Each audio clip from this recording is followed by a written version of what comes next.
वामन भगवान की सुंदरता देखी बलि ने द्वारपाल ने जाके बलि से कहा, दैत्येंद्र कोई बहुत सुंदर ब्रह्मचारी आया है। ब्रह्मचारी आया तो बलि ने कहा, गुरु जी थोड़ी देर रुक जाओ। गुरु जी बोले, नहीं नहीं पूजा करो। बोले ना गुरु जी थोड़ी देर रुक जाओ, हो सकता ब्रह्मचारी कुछ मांगने आया हो, क्योंकि बलि का संकल्प है हमारे दरबारे कोई मांगने आएगा तो दान जरूर देंगे। गुरु जी क्या पता कौन मांगने आया हो। एक बात और सुन लेना माताएं जी, तुम्हारे दरबारे कोई मांगने आता है उसे प्रतीक्षा मत कराओ। अपने से श्रेष्ठ व्यक्ति को कभी प्रतीक्षा नहीं करानी चाहिए। पिताजी पानी मांग रहे, रुक जाओ। गुरु जी ने पानी मांगा, रुक जाओ, गुरु जी अभी आते हैं। अपने से श्रेष्ठ व्यक्ति को कभी भी प्रतीक्षा नहीं करानी चाहिए। गुरु जी ब्रह्मचारी है, ब्राह्मण है, हमसे तो बड़ा ही है, हमारे दरवाजे खड़ा रहेगा। गुरु जी ब्राह्मण का पूजन कराएं और फिर अभी आते हैं और बस आज की तो बात है, थोड़ी देर से। शुक्राचार्य गुरु, बेटा जल्दी जाओ और लौट आओ। बलि पहुंचा, लेकिन वो जानता था कि साधारण ब्रह्मचारी होगा, लेकिन जो बलि ने जाके ठाकुर जी के दर्शन किए, बलि ठगा सा खड़ा रहा। ऐसा सुंदर ब्रह्मचारी तो हमने आज तक नहीं देखा। बलि चरणों में लौट गया, हाथ जोड़ के खड़ा हो गया। क्या प्यारा है बलि। अर्थ में पितरा प्रभुता, हे ब्रह्मचारी आज मेरे पितर तृप्त हो गए। जिनके घर में अच्छे काम होते हैं पितृलोक में पितर भी प्रसन्न हो जाते हैं। मेरा नाती ये कर रहा है, मेरा पति ये कर रहा है। पितर तुमसे आशा कर रहे हैं कि हमारा नाती पंथी अच्छे काम करेगा, इसलिए हमें प्रसन्नता होती है। और पंडितों से कह रहे जन्मांक में, हमारे जन्मांक की जन्म कुंडली में पितृदोष है। अपने माता पिता को पानी नहीं दोगे, माता के पिता की सेवा नहीं करोगे, पितृदोष तुम्हारे जन्मांक में नहीं दो, क्या हमारे जन्मांक में हो? जीते हुए माता पिता की सेवा करो, बाबा की सेवा करो, दादी की सेवा करो। गारंटी है जो अपने माता पिता की सेवा करते हैं, ये सब झूठी बातें हैं। तमाम लोग ज्योतिष वाले कहने ये कुछ बातें अभी आ गई, पहले नहीं थी, सब परेशान है। वास्तु पहले हम जानते ही नहीं थे वास्तु शास्त्र क्या होता है भाई, कोई नहीं जानता था। अब हर वास्तु शास्त्र के पूरे नियम से बनाया जाता है और फिर भी घर में हथौड़े चलते हैं। पितृदोष पहले कभी नहीं था, कभी जन्मा कोई पितृदोष नहीं, क्योंकि पिता के जूता जिसके सिर पर पड़ गए उसे कभी पितृदोष नहीं सकते। अम्मा का चिमटा जिसके पीठी पर पड़ गया उसे जीवन में कभी पितृदोष नहीं। जो अपने माता पिता की सेवा करते हैं प्यारे, क्या कभी उन्हें पितृदोष हो सकता है? बलि कह रहा है आज हमारे स्वर्ग में स्थित पिता प्रसन्न हो गए। बोले क्यों? बोले आज आप हमारी लड़ाई अर्थ में पितरा तृप्ता, अर्थ में पावितो कुलम, आज हमारा कुल पवित्र हो गया। भगवान ने कहा क्यों? अर्थ सुष्टु क्रतुअयम्, आज ही हमारा यज्ञ पवित्र हो गया।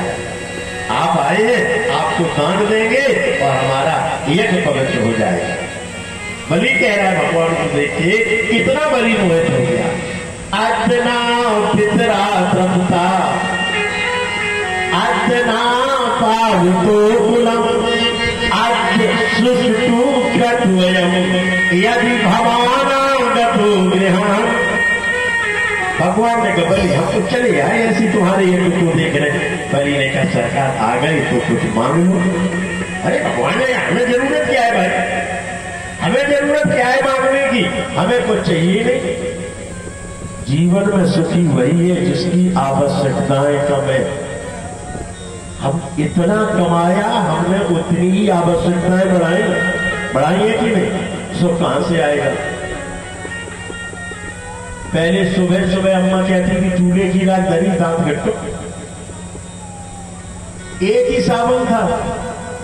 अब हाथ धोने का अलग, चेहरे की क्रीम अलग, फेस मास्क अलग, बालों का तेल अलग, पहुंचने वाली तौलिया अलग। हमने इतनी आवश्यकताएं बढ़ानी, रोग दूर करने के लिए रोग है कि उतने ही बढ़ते चले जाते। जितनी हम आवश्यकताएं बढ़ाएंगे उतनी हमारे जीवन से सुख शांति दूर होती चली जाती है। वही सुखी है जिसके जीवन में आवश्यकताएं नहीं है। बलि ने बामन भगवान बोले हम क्यों मांगे, हम क्यों मांगे भाई, हमें कुछ चाहिए नहीं है। पृथ्वी पर लेटते हैं, बाहर का तकिया लगाते हैं, आकाश को ओढ़ते हैं, हम तो अपना तकिया बिस्तर हमेशा साथ रखते हैं। किसी पेड़ के नीचे लेट जाएंगे, वहां का तकिया लग जाएगा, बढ़िया नींद आती है। अब तो मच्छर नहीं खड़ते, अब मच्छर का जमाना, अब मच्छरों का जमाना नहीं था भाई। तो बलि ने कहा सरकार फिर भी मांग लो, आपको दे देंगे, मेरा यश बढ़ जाएगा। बामन भगवान ने कहा ये तो बिल्कुल सत्य कह रहा है, तेरा कुल ही ऐसा है, तेरे कुल में एक से एक सूरवीर दानी उत्पन्न हुए। तेरे पितामह हिरण्यकश्यप बड़े सूरवीर, तेरे बाबा प्रहलाद बड़े भगवान के भक्त, तेरे पिता बैरोचन, कथा सुनिए बैरोचन की, ना सुनिए बता दे कितना सूरवीर बैरोचन। इंद्र हार गए, भगवान से कहे, भगवान बोले हम कुछ सहायता नहीं कर पाएंगे, अकेले लड़ो जाकर, हमेशा हमारे पास चले जाते।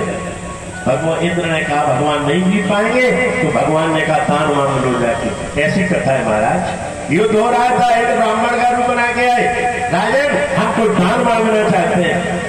बैरोचन ने कहा ब्राह्मण मांगना तो राज दरबार में, युद्ध भूमि है, यहाँ युद्ध हो रहा है। बोले नहीं हमें अभी चाहिए। बोले क्या चाहिए? बोले अपना सिर काट के हमें दान दे दो।